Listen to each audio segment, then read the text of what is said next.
রাতের বেলা আমার এবং আমার ছেলে আসিফের বিয়ে হয়েছিল গোপনে। আমি আমার নিজের ছেলেকে বিয়ে করেছি। হ্যাঁ, তোমরা ঠিক শুনেছ। আমি নাজমা বেগম, একজন ৩-৫ বছরের নারী, আমার ১৫ বছরের ছেলেকে বিয়ে করেছি। এই সত্যটি শুনে তোমরা হয়তো শিউরে উঠবে, কিন্তু এর পেছনে যে কাহিনী আছে তা শুনলে তোমরা আমাদের বুঝতে পারবে। আমি যখন ২০ বছর বয়সে আসিফকে জন্ম দিয়েছিলাম, তখন আমি জানতাম না যে আসিফ আমার সৎ ভাইয়ের ছেলে। হ্যাঁ, আসিফ আমার সৎ ভাইয়ের ওরসজাত। আমার সৎ ভাই আমার সাথে জোর করেছিল, আর তার ফলে আসিফের জন্ম হয়। আমি কাউকে বলিনি, এমনকি আমার মাকেও না। আমি সবাইকে বলেছিলাম যে আসিফ আমার স্বামীর সন্তান। আমার স্বামী হারুন তখন প্রবাসে। ও যখন ফিরে এলো, আসিফকে নিজের সন্তান হিসেবে গ্রহণ করেছিল। আসিফ যখন ৪ বছরের, আমার স্বামী একটি দুর্ঘটনায় মারা যায়। আমি একা আসিফকে মানুষ করেছি। আসিফ বড় হওয়ার সাথে সাথে আমার সৎ ভাইও আবার আমাদের খোঁজ করতে শুরু করে। সে আমাদের পেয়ে যায় আর আসিফকে বলে দেয় যে সে আসিফের আসল বাবা। আসিফ এই সত্যটি মেনে নিতে পারেনি। সে আমাকে জিজ্ঞাসা করেছিল, মা, সত্যি কি এই লোকটা আমার বাবা? আমি সত্যটি স্বীকার করেছিলাম। আসিফ আমার সৎ ভাইকে ঘৃণা করত। সে তাকে বাবা হিসেবে স্বীকার করতে চায়নি। একদিন আমার সৎ ভাই আসিফকে জোর করে তার সাথে নিয়ে যেতে চেয়েছিল। আসিফ আমাকে বাঁচাতে চেয়েছিল। আমরা দুজন পালিয়ে আসি। আমরা দূরের একটি গ্রামে চলে আসি, যেখানে কেউ আমাদের চিনত না। সেখানে আমরা স্বামী-স্ত্রী হিসেবে পরিচয় দিতে শুরু করি যাতে কেউ আমাদের খুঁজে না পায়। ১ বছর পর আসিফ আমাকে বলে, মা, আমরা এখানে স্বামী-স্ত্রী হিসেবে থাকছি। আমরা কি সত্যিই বিয়ে করব? আমি অবাক হয়ে তার দিকে তাকিয়েছিলাম। সে বলেছিল, আমরা রক্তের সম্পর্কে সম্পর্কিত নই, মা। তুমি আমার সৎ ভাইয়ের সাথে সম্পর্কিত, কিন্তু আমি তোমার সাথে নই। আমরা বিয়ে করতে পারি। সেই রাতেই আমাদের বিয়ে হয়েছিল। আমরা সত্যিই স্বামী-স্ত্রী হয়ে গিয়েছিলাম। আমি আমার ছেলের স্ত্রী হয়ে গিয়েছিলাম, আর সে আমার স্বামী। তবে বলি তোমাদের, এই গল্পটা এখানেই শেষ নয়। ভাবছ আসল গল্প কি? আসল গল্প আরও অনেক বেশি জটিল আর অদ্ভুত। আমার জীবনের সত্যি ঘটনাটা অনেক ভিন্ন। আমি যা বললাম সেটা তো ছিল শুধু একটা ভূমিকা। আসল গল্পটা শুরু হবে এখন থেকে। আসলে আমি নাজমা বেগম নই। আমার আসল নাম ফারজানা আক্তার। কিন্তু সবাই আমাকে নাজমা হিসেবেই চেনে। আমার জীবনটা বদলে গেছিল সেদিন। হ্যাঁ, সেই রাতে যখন আমার বাড়ির পেছনের দরজায় কেউ একজন ঠকঠক করে আঘাত করেছিল। সেদিন ছিল একটা ঝড়ের রাত। বাইরে প্রচণ্ড বৃষ্টি হচ্ছিল। মেঘের ডাক আর বাতাসের শব্দে আমার ঘুম ভেঙে গিয়েছিল। আমি তখন একা থাকতাম একটা পুরনো বাড়িতে। আসিফ তখন সবেমাত্র ১০ বছরের। সে ঘুমিয়েছিল তার ঘরে। হঠাৎ পেছনের দরজায় আওয়াজ শুনে আমি একটু ভয় পেয়ে গেলাম। রাত তখন প্রায় ২টো বাজে। এমন সময় কে আসতে পারে? ভেবেছিলাম পশুটসু কিছু হবে। কিন্তু তারপর শুনলাম, ফারজানা, দরজা খোলো। আমি কামাল। কামাল? আমার স্বামী? কিন্তু কামাল তো মারা গিয়েছে ৩ বছর আগে। আমি দরজার কাছে গেলাম, কিন্তু খুললাম না। কে? আমি জিজ্ঞেস করলাম, কে ওখানে? ফারজানা, আমি কামাল। দরজা খোলো। কিন্তু সেটা তো অসম্ভব। আমার স্বামী কামাল একটি বিমান দুর্ঘটনায় মারা গিয়েছিল। তার লাশ পাওয়া যায়নি, কিন্তু তার মৃত্যু নিশ্চিত হয়েছিল। এখন আবার তার গলার আওয়াজ শুনতে পাচ্ছি। আমি দরজার পেছনে দাঁড়িয়ে রইলাম, ভয়ে কাঁপতে লাগলাম। ফারজানা, দয়া করে দরজাটা খোলো। আমি তোমাকে ব্যাখ্যা করতে চাই। আমার সারা শরীর কাঁপছিল, কিন্তু আমি দরজাটা খুলে দিলাম। আর যা দেখলাম তাতে আমার বিশ্বাস হলো না। সামনে দাঁড়িয়ে আছেন আমার স্বামী কামাল, ভিজে ভিজে, রক্তাক্ত এবং ক্লান্ত। আমি ভেবেছিলাম এটা একটা স্বপ্ন। আমি নিজের চোখকে বিশ্বাস করতে পারছিলাম না। কামাল, তুমি? কিন্তু কিভাবে? তুমি তো মারা গিয়েছ। কামাল দুর্বল হাসি দিয়ে বললেন, ফারজানা, আমি মরি নাই। আমি বেঁচে আছি। আমাকে লুকিয়ে রাখা হয়েছিল। আমি পালিয়ে এসেছি। আমার জীবন বিপদে। আমি তাকে ভেতরে নিয়ে এলাম। তার শরীরে অনেক কাটা দাগ ছিল। তার পোশাক ছিন্নভিন্ন ছিল এবং সে অনেক দুর্বল দেখাচ্ছিল। আমি তাকে পরিষ্কার করে ড্রেসিং করলাম। তারপর সে গল্প শুরু করল। ফারজানা, আমি তোমাকে একটা সত্য বলতে চাই। আমি আসলে কে তুমি জানো না। আসলে আমি ওদের লোক ছিলাম। ওদের লোক? কাদের? সরকারের গোপন বিভাগ। আমরা অনেক গোপন মিশনে কাজ করতাম। আমার আসল নাম কামাল নয়। আমার নাম রহিম। আমি তোমার সাথে বিয়ে করেছিলাম একটা মিশনের জন্য। তোমার বাবা জহির আহমেদ একজন বিজ্ঞানী ছিলেন। তিনি একটা গুরুত্বপূর্ণ ফর্মুলা আবিষ্কার করেছিলেন। আমরা সেটা চাইতাম। আমি বুঝতে পারছিলাম না। আমার বাবা তো একজন স্কুল শিক্ষক ছিলেন। তিনি কোনো বিজ্ঞানী ছিলেন না। আমি কামালকে এটা বললাম। না ফারজানা, তোমার বাবা আসলে একজন জেনেটিক ইঞ্জিনিয়ার ছিলেন। তিনি একটা নতুন ডিএনএ সিকোয়েন্স আবিষ্কার করেছিলেন যেটা মানুষের জিনকে পরিবর্তন করতে পারে। এটা খুবই গুরুত্বপূর্ণ। অনেক দেশ এটা চায়। আমার বস আমাকে তোমার সাথে বিয়ে করতে পাঠিয়েছিলেন যাতে আমি সেই ফর্মুলাটা খুঁজে বের করতে পারি। আমি কিভাবে এই সত্যটা মেনে নিতে পারি? আমার সারা জীবনটাই কি একটা মিথ্যা ছিল? আমার সাথে বিয়েটা, আমাদের ভালোবাসা, সবই কি মিথ্যা ছিল? কামাল বা রহিম যে নামেই তাকে ডাকি না কেন, আমার চোখের দিকে তাকিয়ে বললেন, ফারজানা, আমি জানি তুমি আঘাত পেয়েছ। কিন্তু তোমাকে বলতে চাই, প্রথমে এটা মিশন ছিল, কিন্তু পরে আমি তোমাকে সত্যিই ভালোবেসে ফেলেছিলাম। আমি তোমাকে এবং আসিফকে ভালোবাসি। এটা সত্যি। তবে যখন আমি ফর্মুলাটা খুঁজে পাইনি, তখন আমার বস ভাবলেন আমি তাদের সাথে বিশ্বাসঘাতকতা করেছি। তারা আমাকে মেরে ফেলতে চেয়েছিল। তাহলে বিমান দুর্ঘটনাটা? সেটা সাজানো ছিল। আমি আসলে আত্মগোপন করেছিলাম। আমি পালিয়ে যাচ্ছিলাম। কিন্তু তারা আমাকে ধরে ফেলেছিল। এই ৩ বছর আমি তাদের হাতে বন্দী ছিলাম। আমাকে নির্যাতন করা হয়েছে। আমি পালিয়ে এসেছি। আমি জানি তারা আমাকে খুঁজছে এবং এখন তারা তোমাকেও খুঁজবে। আমি বিশ্বাস করতে পারছিলাম না। এত বছর আমি মিথ্যার মধ্যে বাস করেছি। কিন্তু এর চেয়েও বড় সমস্যা ছিল সামনে। যদি কামাল সত্যি বলে থাকে তাহলে আমরা বিপদে। ফারজানা, আমরা এখন এখান থেকে চলে যেতে হবে। তারা কিন্তু আসছে। আমি জানি তারা আমাকে ফলো করেছে। আমরা আসিফকে নিয়ে এখনই চলে যাব। আমি আসিফকে জাগিয়ে তুললাম। সে অর্ধঘুমন্ত অবস্থায় আমাদের দিকে তাকাল। তারপর কামালকে দেখে চিৎকার করে উঠল, বাবা! কামাল আসিফকে জড়িয়ে ধরল। হ্যাঁ, বাবা এসেছে। কিন্তু আমরা এখন যেতে হবে। তোমার জিনিসপত্র নিয়ে নাও। আমরা দ্রুত জিনিসপত্র গুছিয়ে নিলাম। সময় ছিল না। আমরা শুধু কিছু কাপড় চোপড় আর টাকা পয়সা নিয়ে বাড়ি ছেড়ে বেরিয়ে পড়লাম। এখন কোথায় যাব? কে আমাদের সাহায্য করবে? আমার মাথায় কোনো পরিকল্পনা ছিল না। কিন্তু কামাল জানত। আমরা বর্ডার পার হয়ে যাব। শুধু আমাকে বিশ্বাস করো, ফারজানা। সেই রাতে আমরা একটা ট্যাক্সি নিয়ে শহর ছেড়ে চলে গেলাম। ট্যাক্সি ড্রাইভারকে বললাম রাস্তার পাশে একটা নির্জন জায়গায় নামিয়ে দিতে। তারপর আমরা হেঁটে চললাম। কামাল একটা জঙ্গলের মধ্যে দিয়ে আমাদের নিয়ে গেল।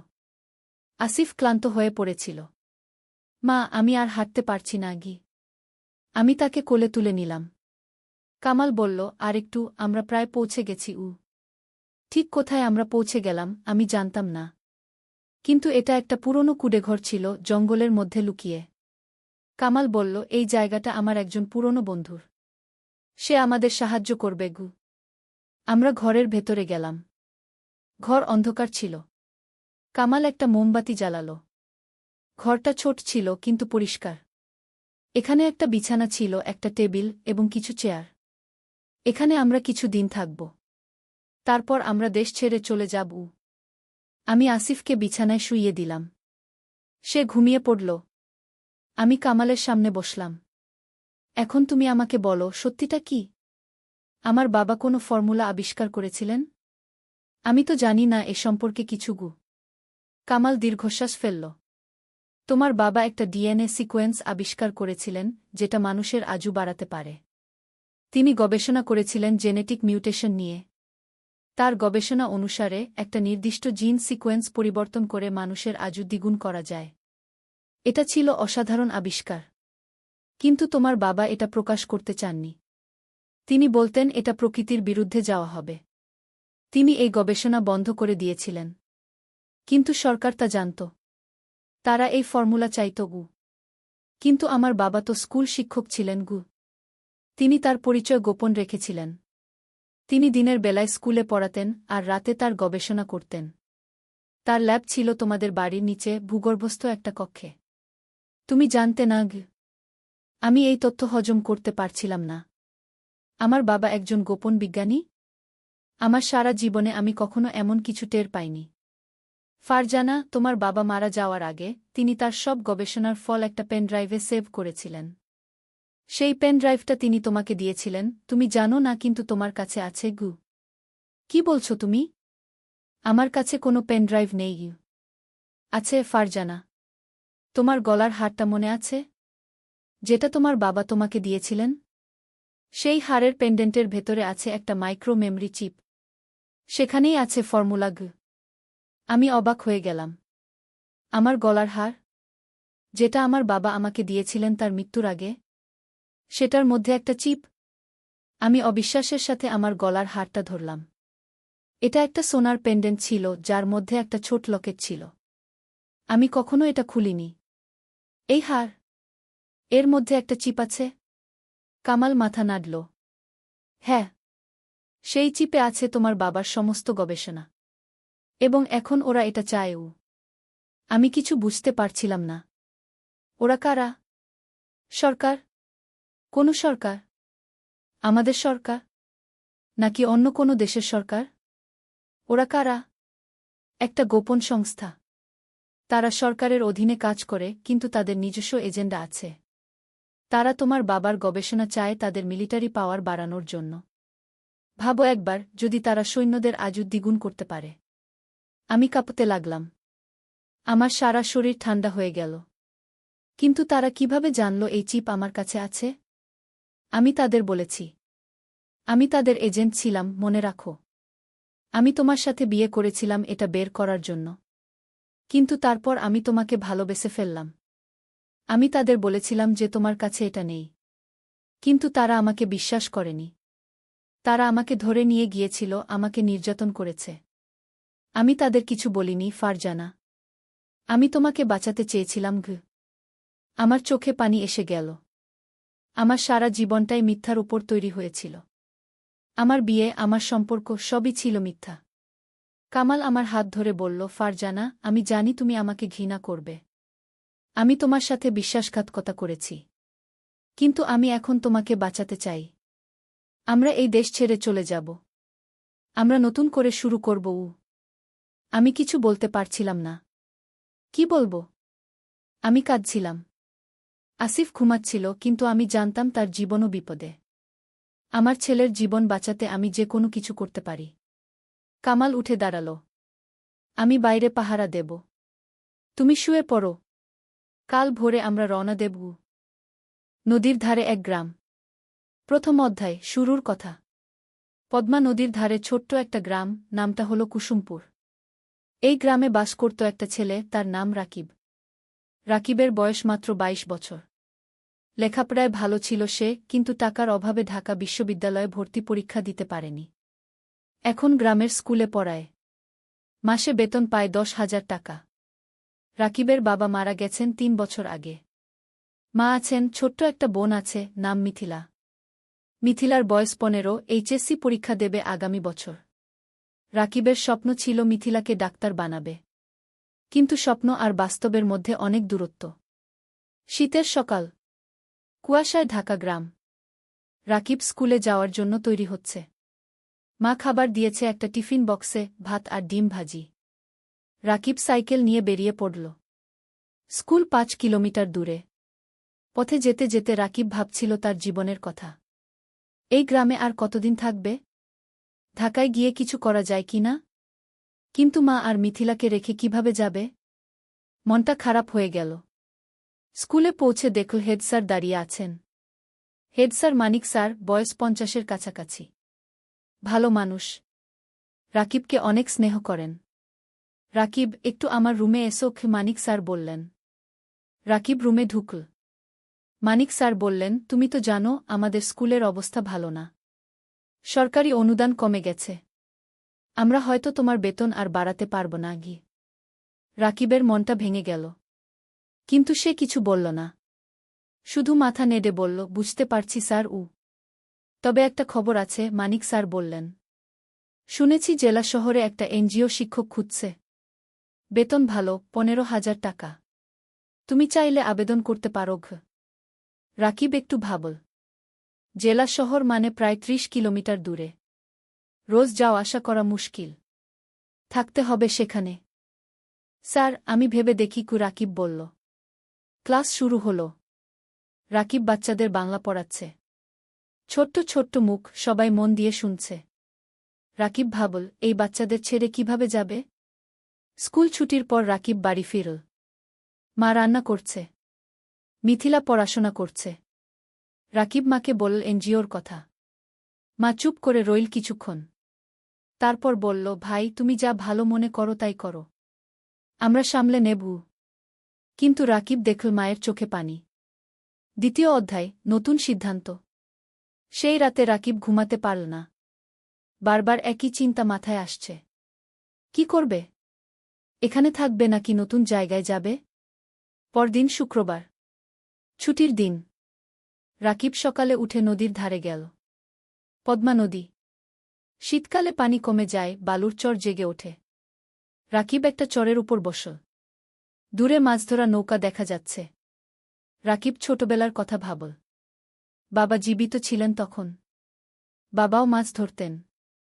একদিন নৌকা উল্টে গিয়ে বাবা ডুবে মারা যান। সেদিন থেকে রাকিবের জীবন বদলে গেল। লেখাপড়া ছেড়ে দিতে হল। মাকে সাহায্য করতে হল। হঠাৎ কেউ পেছন থেকে ডাকল, রাকিব ভাই। রাকিব ফিরে তাকাল। দেখল তার বন্ধু সাজিদ দাঁড়িয়ে আছে। সাজিদ ঢাকায় থাকে, প্রাইভেট কোম্পানিতে চাকরি করে। গ্রামে এসেছে ঈদের ছুটিতে। সাজিদ, কবে এলি? রাকিব খুশি হল। গতকাল এলাম। তোর খোঁজেই এসেছিলাম। সাজিদ পাশে বসল। দুই বন্ধু অনেকক্ষণ গল্প করল। সাজিদ বলল তার চাকরির কথা, ঢাকার জীবনযাপনের কথা। রাকিব শুনল চুপচাপ। তারপর সাজিদ জিজ্ঞেস করল, তুই এই গ্রামে আর কতদিন পড়ে থাকবি? ঢাকায় চলে আয় না। আমি তোকে চাকরি খুঁজে দেবগু। রাকিব মাথা নাড়ল। মা আর মিথিলাকে রেখে কিভাবে যাব? ওদেরকে নিয়ে আয়। ঢাকায় ভাড়া বাসায় থাকবি, সাজিদ বলল। তোকে তো জানি। ঢাকায় এক রুম ভাড়া নিতে কত টাকা লাগে? আমার সামর্থ্য আছে। রাকিব তিক্ত হাসল। সাজিদ কিছু বলল না। সে জানে রাকিবের সমস্যা। দুপুরে রাকিব বাড়ি ফিরল। মা খাবার দিয়েছে। ভাত, ডাল আর একটা মাছ। রাকিব খেতে খেতে ভাবছিল, জীবনটা কেন এত কঠিন? খাওয়ার পর মিথিলা এল। ভাইয়া, আমার পরীক্ষার ফি দিতে হবে। 5,000 টাকা গু। রাকিবের মাথায় হাত। এই মাসে বেতন পাবে 10,000 টাকা। তার মধ্যে বাড়ি ভাড়া 3,000, মায়ের ওষুধ 2,000, খরচপাতি 3,000। পরীক্ষার ফি দেবে কোথা থেকে? চিন্তা করিস না, ব্যবস্থা হবে কি? রাকিব বলল। কিন্তু ব্যবস্থা হবে কিভাবে? রাকিব জানে না। সেই রাতে রাকিব মন স্থির করল। সে জেলা শহরে এনজিওর চাকরির জন্য আবেদন করবে। 15,000 টাকা হলে অনেক কিছু করা যাবে। তৃতীয় অধ্যায়, নতুন পথ। সোমবার সকালে রাকিব জেলা শহরে গেল। এনজিওর অফিস খুঁজে পেল। একটা 3তলা বিল্ডিং। ভেতরে ঢুকে নাম লিখল রিসেপশনে। কিছুক্ষণ পর ডাক পড়ল। একটা রুমে ঢুকল রাকিব। দেখল একজন ভদ্রমহিলা বসে আছেন। বয়স 40-এর কাছাকাছি। হাসি মুখ। বসুন। আপনার নাম? মহিলা জিজ্ঞেস করলেন। রাকিব। রাকিব হোসেন। আপনার সার্টিফিকেট? রাকিব ব্যাগ থেকে সার্টিফিকেট বের করে দিল। মহিলা দেখলেন। আপনি গ্রামে পড়ান? মহিলা জিজ্ঞেস করলেন। জি মাম। 3 বছর ধরে। ভালো। আমরা গ্রামের স্কুলে কাজ করি। আপনার অভিজ্ঞতা কাজে লাগবে গু। মহিলা আরও কিছু প্রশ্ন করলেন। রাকিব উত্তর দিল। তারপর মহিলা বললেন, ঠিক আছে, আমরা আপনাকে জানাব। 1 সপ্তাহের মধ্যে ফোন করব। রাকিব বের হয়ে এল। মনটা একটু হালকা লাগল। হয়তো চাকরি হবে। কিন্তু সমস্যা হলো অন্য জায়গা। রাকিব গ্রামে ফিরে দেখল মা অসুস্থ হয়ে পড়েছে। জ্বর হয়েছে।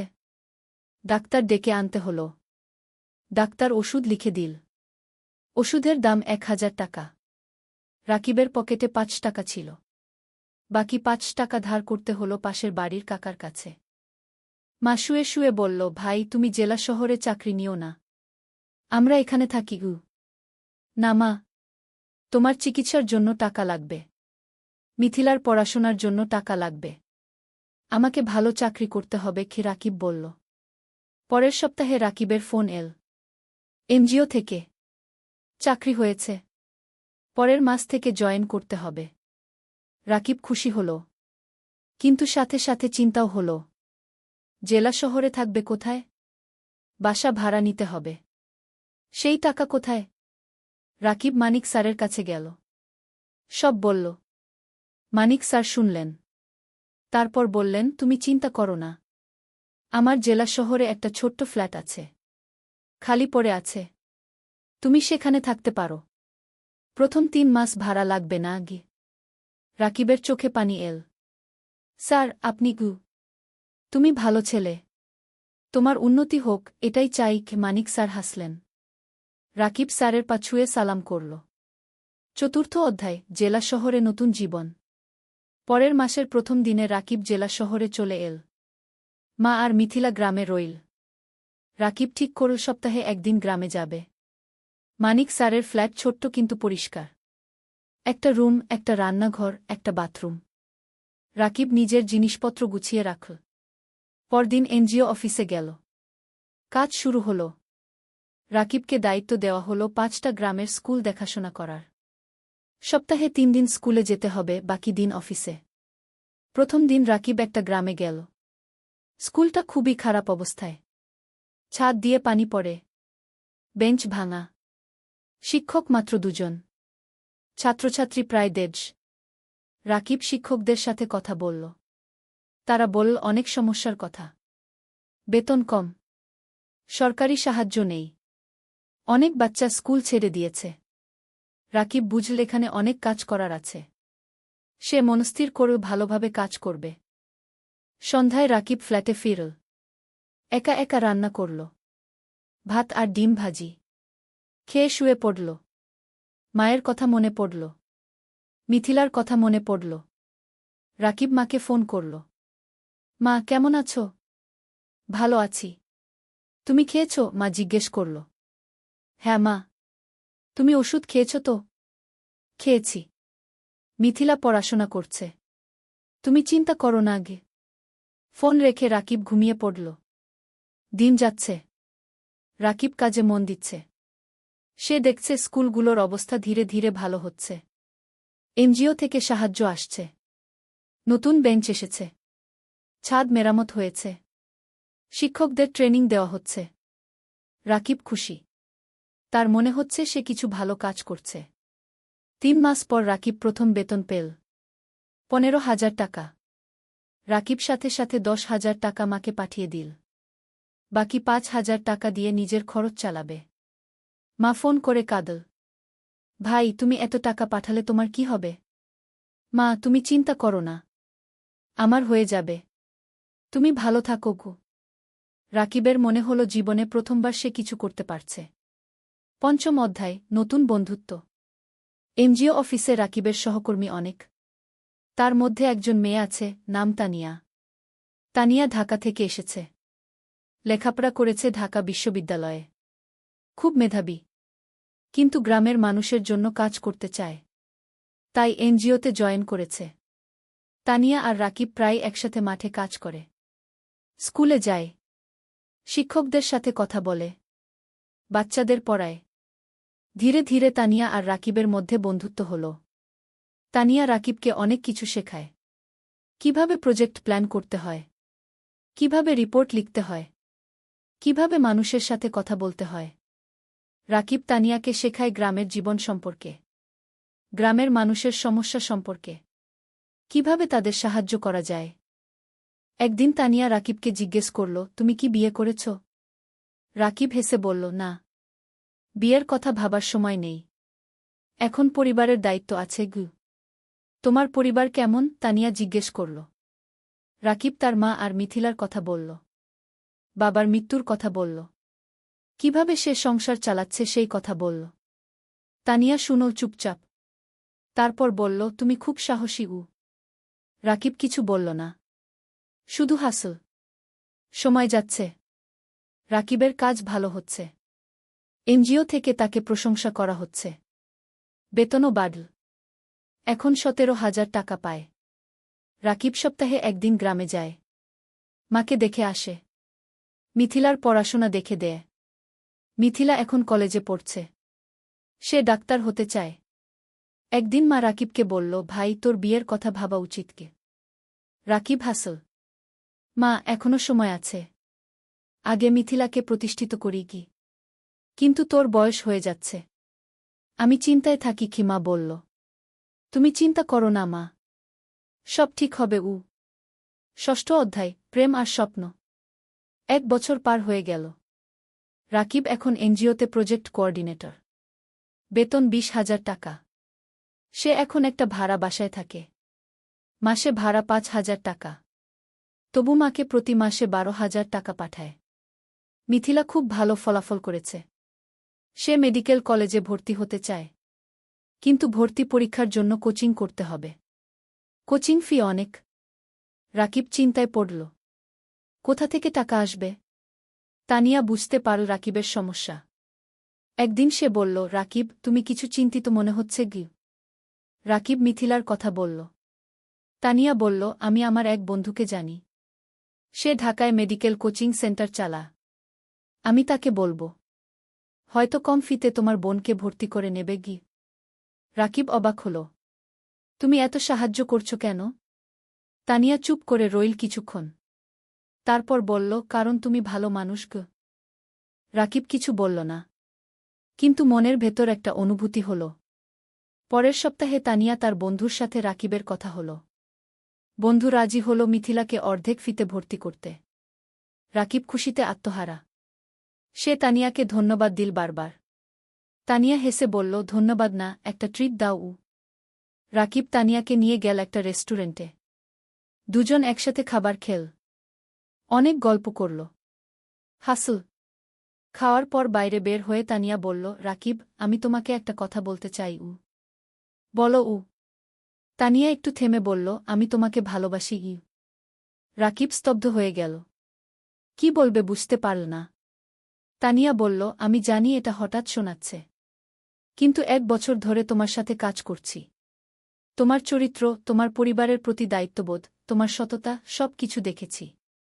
তুমি আমার মনে জায়গা করে নিয়েছ। রাকিব কিছুক্ষণ চুপ করে রইল, তারপর বলল, তানিয়া, আমি জানি না কি বলবো। তুমি ঢাকার মেয়ে, উচ্চশিক্ষিত। আমি একজন সাধারণ গ্রামের ছেলে। আমার পরিবার গরিব, আমার অনেক দায়িত্ব আছে গিউ। তানিয়া রাকিবের হাত ধরল। এগুলো আমার কাছে কোনো সমস্যা নয়। আমি তোমাকে চাই, তোমার টাকা বা স্ট্যাটাস নয় গিউ। রাকিবের চোখে পানি এল। তানিয়া, আমি তোমাকে কিছু দিতে পারব না গি। তুমি আমাকে ভালোবাসা দিতে পারবে, সততা দিতে পারবে, এটাই যথেষ্ট। রাকিব তানিয়ার দিকে তাকাল, তারপর বলল, আমিও তোমাকে ভালোবাসি, কিন্তু ভয় পাচ্ছি। কিসের ভয়? তানিয়া জিজ্ঞেস করল। ভয় পাচ্ছি তোমার পরিবার রাজি হবে না। ভয় পাচ্ছি আমি তোমাকে সুখী করতে পারব না গি। তানিয়া হাসল। আমার পরিবার আমাকে বিশ্বাস করে। আমি যদি খুশি থাকি, তারা খুশি থাকবে। আর তুমি আমাকে সুখী করতে পারবে কিনা সেটা সময় বলবে। আমরা একসাথে চেষ্টা করব। সেই রাতে রাকিব ঘুমাতে পারল না। সারারাত তানিয়ার কথা ভাবল। জীবনে প্রথমবার কেউ তাকে এভাবে ভালোবাসল। 7ম অধ্যায়, বাধা আর চ্যালেঞ্জ। পরের সপ্তাহে রাকিব গ্রামে গেল। মাকে সব কথা বলল, তানিয়ার কথা, প্রেমের কথা। মা শুনল চুপচাপ। তারপর বলল, মেয়ে কেমন? খুব ভালো মা। তুমি তাকে দেখলে পছন্দ করবে গি। তার পরিবার রাজি হবে? আমরা তো গরিব, মা চিন্তিত হল। তানিয়া বলেছে তার পরিবার তাকে বিশ্বাস করে, সমস্যা হবে না গি। মিথিলা খুশি হল। ভাইজা, তুমি বিয়ে করছ? আমি ভাবির সাথে দেখা করব। রাকিব হাসল।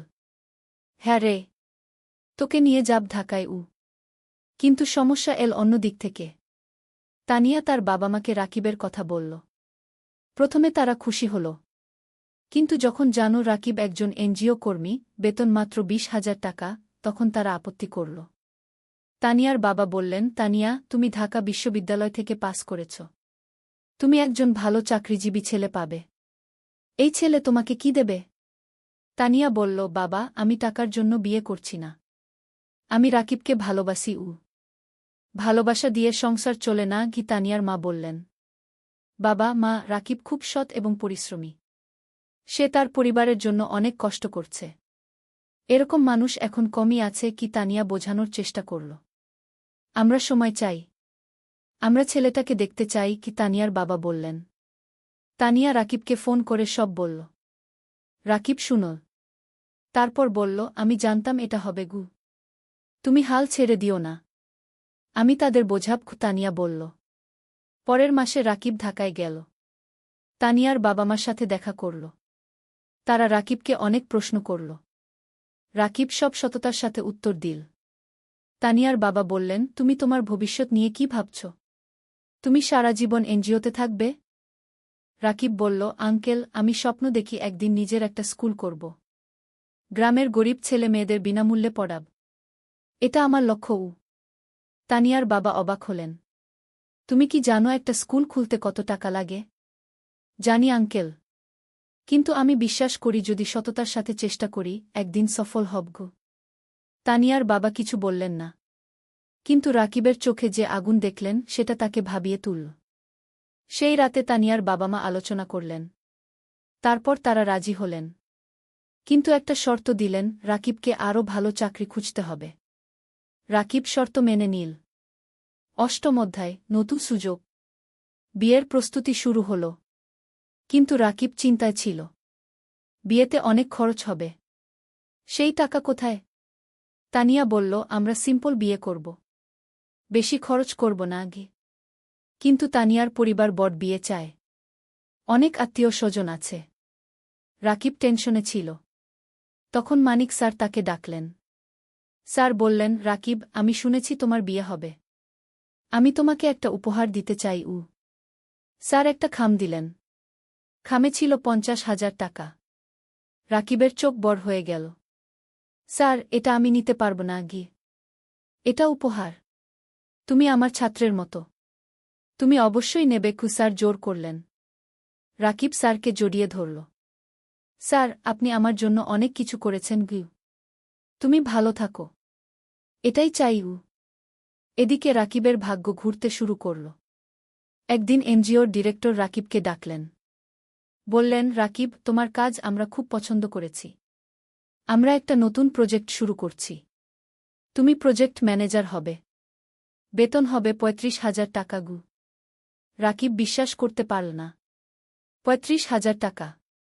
এত টাকা কখনো কল্পনাও করেনি। স্যার, সত্যি? রাকিব জিজ্ঞেস করল। হ্যাঁ। তুমি যোগ্য। তুমি পারবে কি? ডিরেক্টর বললেন। রাকিব সাথে সাথে তানিয়াকে ফোন করল। তানিয়া খুশিতে চিৎকার করল। সেই সন্ধ্যায় রাকিব মাকে ফোন করল। সব বলল। মা কাঁদতে লাগল। খুশির কান্না। ভাই, আল্লাহ তোমার ভালো করেছে। তুমি অনেক কষ্ট করেছ কি? মা বলল। মা, এখন আমরা ভালো থাকব। মিথিলার পড়াশোনা ভালো হবে। তুমি সুস্থ থাকবে। বিয়ের দিন এল। সিম্পল কিন্তু সুন্দর বিয়ে। গ্রাম থেকে মা আর মিথিলা এসেছে। রাকিবের বন্ধুরা এসেছে। এনজিও অফিসের সবাই এসেছে। তানিয়া দেখতে খুব সুন্দর লাগছিল লাল শাড়িতে। রাকিব পাঞ্জাবি পরেছে। বিয়ে হল। সবাই দোয়া করল। আশীর্বাদ করল। রাকিব আর তানিয়া নতুন জীবন শুরু করল। নবম অধ্যায়, স্বপ্ন পূরণের পথে। বিয়ের পর রাকিব আর তানিয়া জেলা শহরে একটা বড় ফ্ল্যাট ভাড়া নিল। 2 বেডরুমের। তারা ঠিক করল মা আর মিথিলাকে নিয়ে আসবে। মা প্রথমে রাজি হল না। বলল, তোমরা নতুন বিয়ে করেছ। আমরা গেলে তোমাদের সমস্যা হবে। তানিয়া নিজে গ্রামে গেল। মাকে বলল, মা, আপনি আমার মা। আপনি না থাকলে আমার সংসার অসম্পূর্ণ। মা তানিয়াকে জড়িয়ে ধরল। মা, তুমি খুব ভালো। মা আর মিথিলা জেলা শহরে চলে এল। এখন তারা সবাই একসাথে থাকে। মিথিলা ঢাকায় কোচিং করছে। সে খুব মন দিয়ে পড়ছে। তার লক্ষ্য মেডিকেল কলেজে চান্স পাওয়া। রাকিব নতুন প্রজেক্টে কাজ শুরু করেছে। প্রজেক্টটা খুব বড়। 15টা গ্রামে কাজ করতে হবে।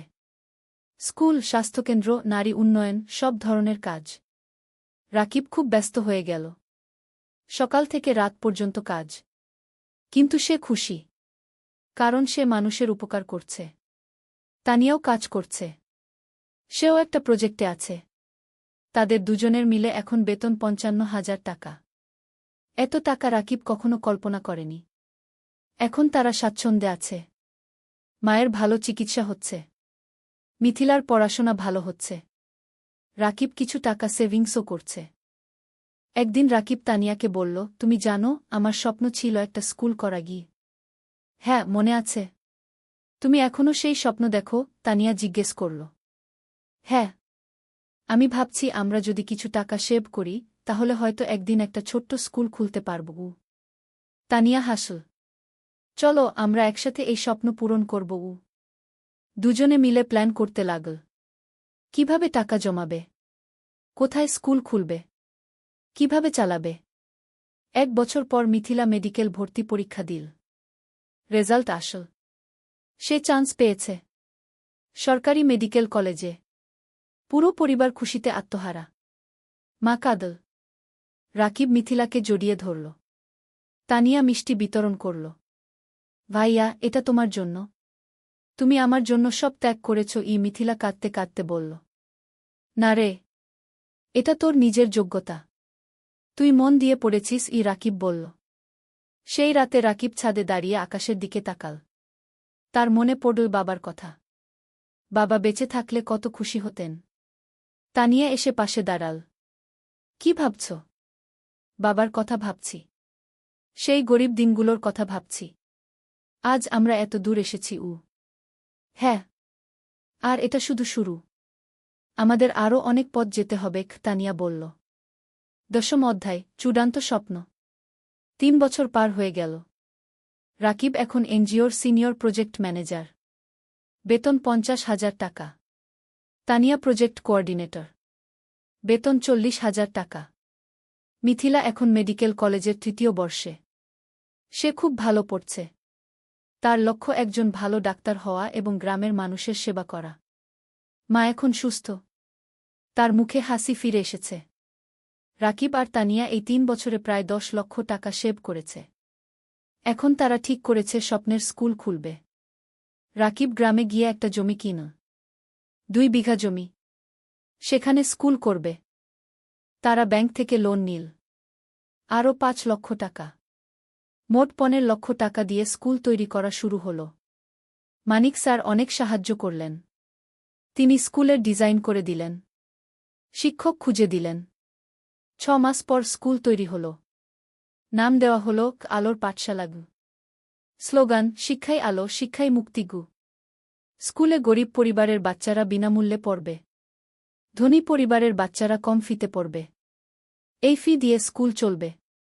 স্কুল খোলার দিন গ্রামের সব মানুষ এল। জেলা প্রশাসক এলেন উদ্বোধন করতে। মানিক স্যার, এনজিওর ডিরেক্টর, সবাই এলেন। রাকিব মাইকে দাঁড়িয়ে বলল, আমি একসময় খুব গরিব ছিলাম। লেখাপড়া করতে পারিনি ঠিকমতো। কিন্তু আমি হাল ছাড়িনি। আজ আমি এই স্কুল করলাম যাতে গ্রামের কোনো বাচ্চাকে টাকার অভাবে লেখাপড়া ছাড়তে না হয়। সবাই হাততালি দিল। তানিয়া বলল, এই স্কুল শুধু আমার স্বামীর স্বপ্ন নয়, আমার স্বপ্ন। আমরা চাই এই গ্রামের প্রতিটা বাচ্চা শিক্ষিত হোক। আবার হাততালি। স্কুল চালু হল। প্রথম দিন 50 জন বাচ্চা ভর্তি হল। দ্বিতীয় মাসে 100। তৃতীয় মাসে 200। রাকিব আর তানিয়া সপ্তাহে 3 দিন স্কুলে যায়। বাচ্চাদের পড়ায়। শিক্ষকদের ট্রেনিং দেয়া। স্কুল দেখাশোনা করে। মিথিলা ছুটির দিনে স্কুলে এসে বাচ্চাদের স্বাস্থ্য চেক আপ করে। বিনামূল্যে। মা রান্না করে বাচ্চাদের খাওয়ায়। অনেক বাচ্চা গরিব পরিবার থেকে আসে। তারা দুপুরে খায় না। মা তাদের খাওয়ায়। 2 বছর পর স্কুলে 5 বাচ্চা পড়ছে। 10 জন শিক্ষক আছে। স্কুল ভালোভাবে চলছে। জেলার মধ্যে কি আলোর পাঠশালা কি একটা আদর্শ স্কুল হিসেবে পরিচিতি পেয়েছে। 11 অধ্যায়, জীবনের পূর্ণতা। 5 বছর পর রাকিবের বয়স এখন ৩৩। তানিয়ার বয়স ৩১। তাদের একটা মেয়ে হয়েছে। নাম রাখা হয়েছে অনন্যা। অনন্যার বয়স ২ বছর। মিথিলা এখন ডাক্তার। সে একটা সরকারি হাসপাতালে কাজ করছে। সে গ্রামের মানুষের বিনামূল্যে সেবা দেয়া। মা সুস্থ এবং খুশি। তার নাতনি অনন্যাকে নিয়ে সময় কাটায়। আলোর পাঠশালা কি এখন জেলার সেরা স্কুলগুলোর একটা। এখানে ১,০০০ বাচ্চা পড়ছে। ২০ জন শিক্ষক আছে। স্কুলের রেজাল্ট খুব ভালো। রাকিব আর তানিয়া এখন আর এনজিওতে কাজ করে না। তারা পুরোপুরি স্কুলেই সময় দেয়া। তারা আরও ২টো স্কুল খোলার পরিকল্পনা করছে। একদিন রাকিব স্কুলের ছাদে দাঁড়িয়ে আছে। তানিয়া এসে পাশে দাঁড়াল। হাতে চায়ের কাপ। কি ভাবছ? তানিয়া জিজ্ঞেস করল। ভাবছি আমাদের যাত্রার কথা। ৮ বছর আগে আমি একজন গরিব স্কুল শিক্ষক ছিলাম। আজ আমার নিজের স্কুল আছে। ১,০০০ বাচ্চা পড়ছে গু। হ্যাঁ, আমরা অনেক দূর এসেছি। কিন্তু আরও অনেক পথ বাকি, তানিয়া বলল। জানো, কখনো কখনো মনে হয় স্বপ্ন দেখা ভালো। স্বপ্ন মানুষকে বাঁচিয়ে রাখে। আমি স্বপ্ন দেখেছিলাম বলে আজ এখানে এসেছি। তানিয়া রাকিবের হাত ধরল। আর আমি তোমাকে বিশ্বাস করেছিলাম বলে তোমার স্বপ্ন আমার স্বপ্ন হয়ে গেল। দুজন চুপচাপ দাঁড়িয়ে রইল। নিচে বাচ্চারা খেলছে। তাদের হাসির শব্দ শোনা যাচ্ছে। রাকিব বলল, জানো তানিয়া, আমার এখন মনে হয় জীবনের সবচেয়ে বড় সফলতা হলো মানুষের মুখে হাসি ফোটানো। টাকা, প্রতিষ্ঠা সব তুচ্ছ যখন দেখি একটা গরিব বাচ্চা আমাদের স্কুলে পড়ে ভালো রেজাল্ট করছে। তানিয়া মাথা নাড়ল। একদম ঠিক। তুমি জানো, গত সপ্তাহে সেই রহিম নামের ছেলেটা এসেছিল, যে ৩ বছর আগে আমাদের স্কুলে ভর্তি হয়েছিল? হ্যাঁ, মনে আছে। তার বাবা রিকশা চালায়।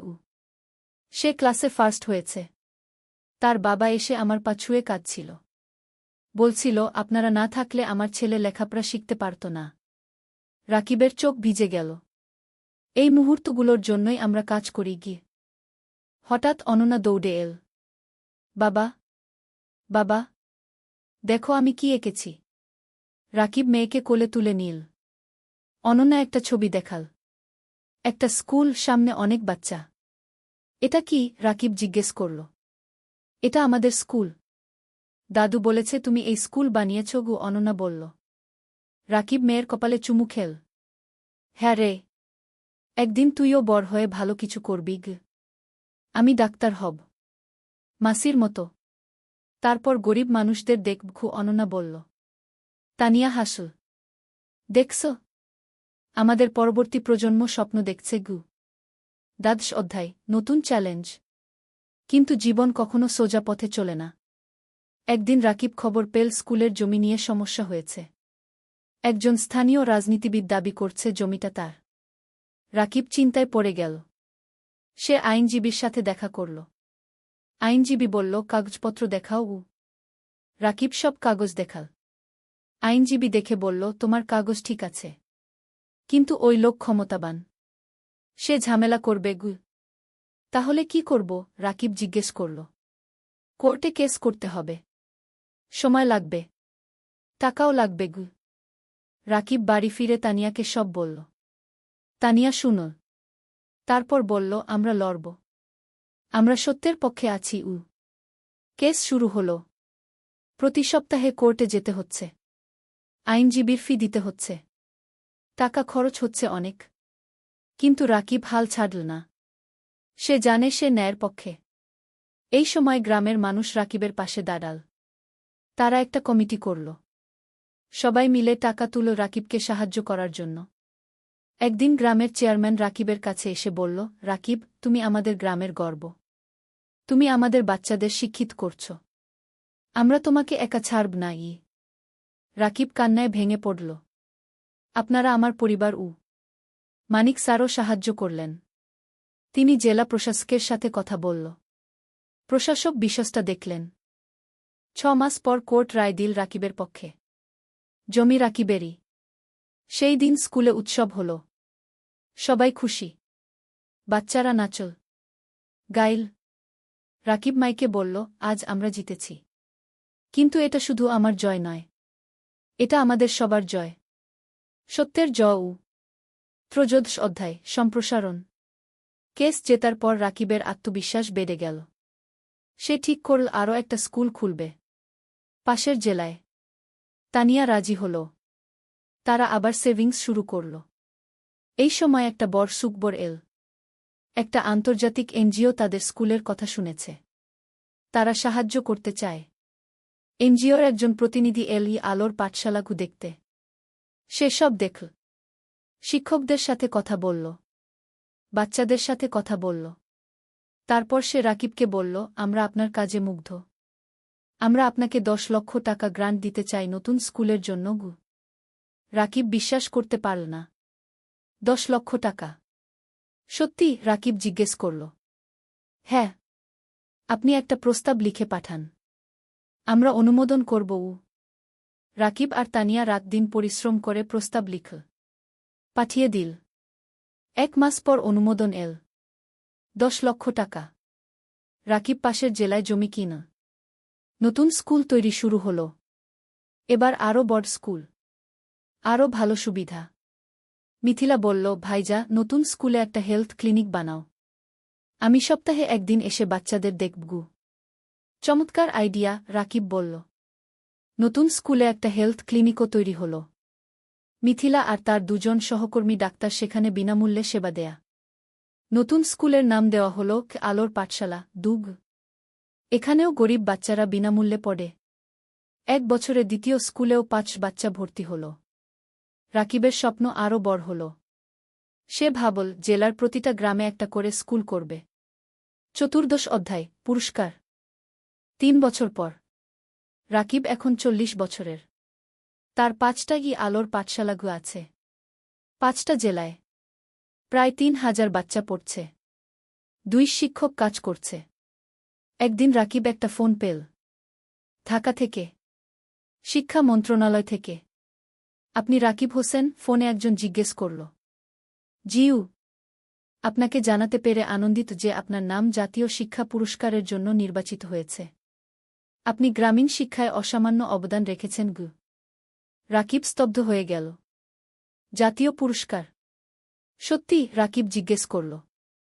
হ্যাঁ। আগামী মাসে ঢাকায় অনুষ্ঠান হবে। মাননীয় প্রধানমন্ত্রী পুরস্কার দেবেন। রাকিব ফোন রেখে তানিয়াকে জড়িয়ে ধরল। তান, আমরা জাতীয় পুরস্কার পেয়েছি। তানিয়া কাঁদতে লাগল। খুশির কান্না। তুমি পেরেছ। তুমি সত্যিই পেরেছ।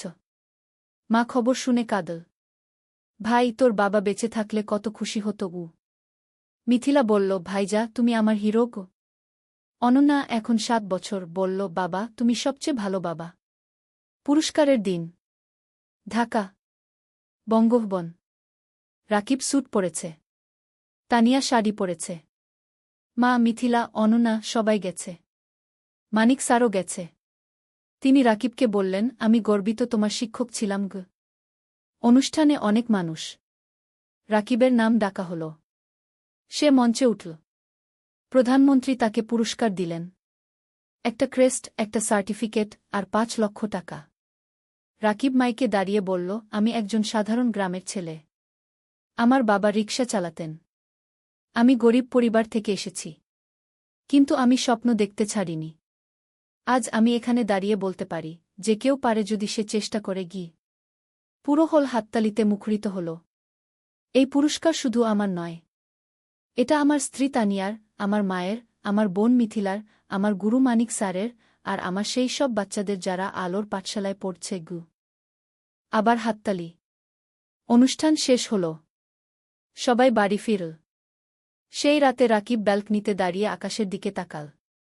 তার মনে পড়ল সেই দিনের কথা যখন সে পদ্মা নদীর ধারে বসে ভাবছিল জীবন দিয়ে কি করবে। আজ সেই জীবন কত বদলে গেছে। তানিয়া এসে পাশে দাঁড়াল। কি ভাবছ? ভাবছি আমরা কত দূর এসেছি। আর ভাবছি আমাদের এখনো কত কাজ বাকি। হ্যাঁ, আমাদের স্বপ্ন এখনো শেষ হয়নি, তানিয়া বলল। ৫০ অধ্যায় উত্তরাধিকার। আরও 5 বছর কেটে গেল। রাকিবের বয়স এখন ৪৫। তার 10টা আলোর পাঠশালাগু আছে। 10টা জেলায়। ৬,০০০ বাচ্চা পড়ছে। 4 শিক্ষক কাজ করছে। মিথিলা এখন একজন সফল ডাক্তার। সে নিজের একটা হাসপাতাল খুলেছে। গরিব মানুষদের বিনামূল্যে চিকিৎসা দেয়া। অনন্যা এখন 12 বছর। সে আলোর পাঠশালাতেই পড়ছে। সে খুব মেধাবী। তার স্বপ্ন শিক্ষক হওয়া। বাবার মতো। মা এখন অনেক বয়স্ক, কিন্তু সুস্থ। সে নাতিনাতনীদের নিয়ে সময় কাটায়। হ্যাঁ, রাকিবের এখন 2 সন্তান। অনন্যার পরে একটা ছেলে হয়েছে। নাম অনির্বাণ। বয়স 5 বছর। রাকিব এখন একটা বড় শিক্ষা প্রতিষ্ঠানের প্রতিষ্ঠাতা। তার কাজের স্বীকৃতি সারা দেশে। বিদেশ থেকেও মানুষ আসে তার স্কুল দেখতে। কিন্তু রাকিব এখনও সেই সাধারণ মানুষই আছে। সে নিজে স্কুলে যায়, বাচ্চাদের পড়ায়, তাদের সাথে খেলে। একদিন একজন সাংবাদিক রাকিবকে ইন্টারভিউ করতে এল। সে জিজ্ঞেস করল, আপনার সাফল্যের রহস্য কি? রাকিব হেসে বলল, রহস্য বলে কিছু নেই। শুধু 3টা জিনিস, স্বপ্ন, পরিশ্রম আর সততা। আপনার ভবিষ্যৎ পরিকল্পনা? আরও 20টা স্কুল খুলব, প্রতিটা জেলায়, যাতে কোনো বাচ্চা শিক্ষা থেকে বঞ্চিত না হয়। আপনি কি রাজনীতিতে আসবেন? অনেকে বলছে আপনি দেশের জন্য অনেক করতে পারবেন।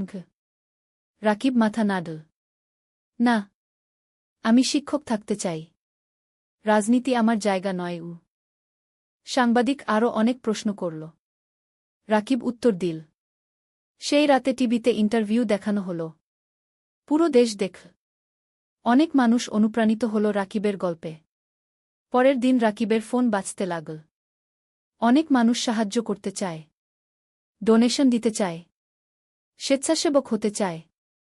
রাকিব তানিয়াকে বলল, দেখছ, মানুষ ভালো কাজে এগিয়ে আসতে চায়, শুধু সুযোগ দরকার। তানিয়া বলল, হ্যাঁ, আর তুমি সেই সুযোগ তৈরি করেছ।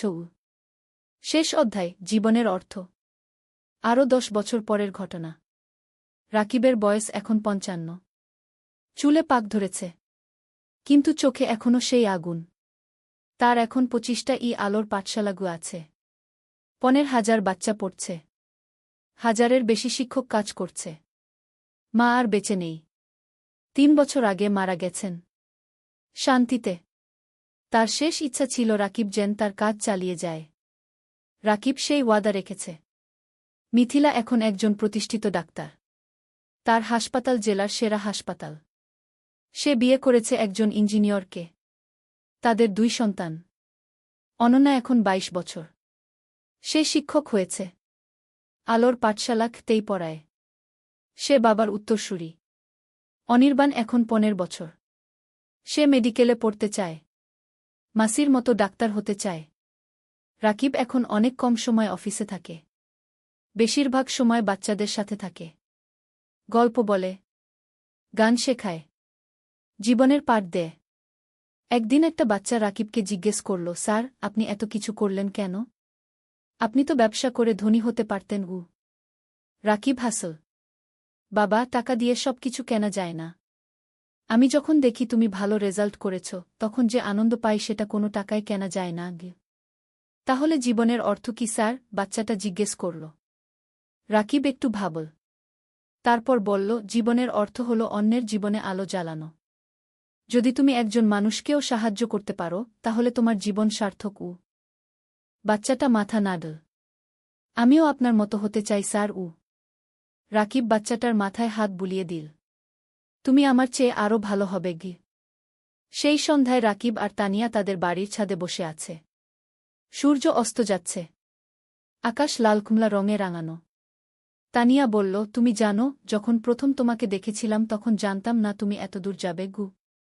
রাকিব হাসল। আমিও জানতাম না, কিন্তু তোমাকে পেয়েছিলাম বলে সম্ভব হয়েছে। না, তুমি পেরেছ তোমার ইচ্ছাশক্তি আর কঠোর পরিশ্রমের কারণে। আমি শুধু সাথে ছিলাম।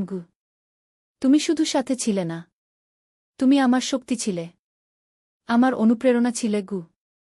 দুজন চুপচাপ বসে রইল। নিচে কি আলোর পাঠশালা দেখা যাচ্ছে। বাচ্চারা খেলছে। রাকিব বলল, জানো তানিয়া, আমি এখন শান্তিতে আছি। আমার মনে হয় আমি আমার জীবন দিয়ে কিছু অর্থবহ করতে পেরেছি। তুমি পেরেছ। তুমি হাজারো জীবন বদলে দিয়েছ। তানিয়া বলল। হঠাৎ অনন্যা এল। বাবা মা খাবার তৈরি। রাকিব উঠে দাঁড়াল। চলো। তিনজন একসাথে নিচে নামল। পরিবার একসাথে বসে খাবার খেল, হাসল, গল্প করল। রাতে শোয়ার আগে রাকিব জানালার পাশে দাঁড়িয়ে বাইরে তাকাল। দূরে তারা জ্বলছে। রাকিব মনে মনে ভাবল, জীবন একটা যাত্রা, কখনো কঠিন, কখনো সহজ। কিন্তু যদি তুমি স্বপ্ন দেখো, যদি তুমি পরিশ্রম করো, যদি তুমি সৎ থাকো, তাহলে তুমি অবশ্যই সফল হবে। আর সবচেয়ে বড় সফলতা হল যখন তুমি অন্যের জীবনে আলো জ্বালাতে পারো। রাকিব হাসল। তারপর বিছানায় শুয়ে পড়ল। গভীর ঘুমে তলিয়ে গেল। শান্তির ঘুম, পরিতৃপ্তির ঘুম। কারণ সে জানে তার জীবন সার্থক হয়েছে, তার স্বপ্ন পূরণ হয়েছে। আর এটাই জীবনের সবচেয়ে বড় পাওয়া।